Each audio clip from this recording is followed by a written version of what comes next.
Kelly's Eye, brought to you by Ellis Brown Architects. Peter, what's Kelly's Eye looking at today? Today, David, I'm looking at something which probably won't be here in a month's time. I'm looking at a rather tall sunflower plant which is tied to a stepladder. Now, I don't know whether the stepladder's to hold it up or whether it's to measure it, but it's in the middle again. But it hasn't got a flower on yet, it's still just a plant. It's waiting for the summer to start, isn't it? Well, yes, an unusual start. We're looking at the back of a pair of buildings. I hope that people aren't looking out, looking at us, looking over the wall. But we're actually standing on the pavement on Hilbury Road, Onchan.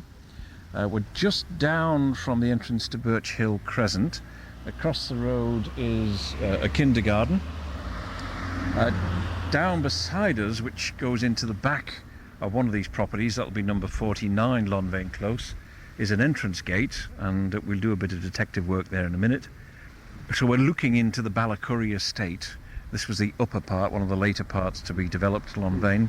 The wall in front of us, that dates from 1950s, when the Highway Board, as it was then, widened Hilbury Road to accommodate Jeff Duke and others in their racing cars, which used to come hurtling down here and screeching round in front of the Manx Arms. Dare I ask why we're here looking at these fairly ordinary houses?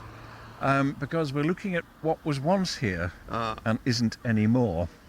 I said about the gate pillars, when the Highway Board did this, of course these were fields that were in use, although they were rented by the Douglas Corporation and had tram horses in. No houses here, of course. No houses at all, so there was a standard gateway incorporated here to give access to one of the upper fields. And then in 1964, June 1964, somebody drove up the road in a little David Brown tractor pulling a caravan and tried to get the caravan in through the gateway and couldn't, so they knocked down the gate pillar and part of the wall and then took the caravan in, turned it at right angles, put a 100-foot aerial up alongside and started broadcasting. So this is the birthplace of Manx Radio.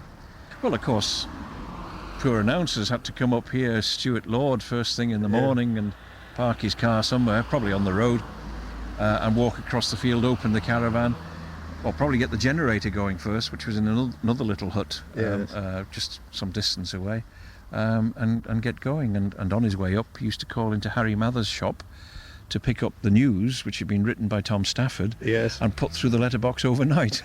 So that's the way you worked in those days.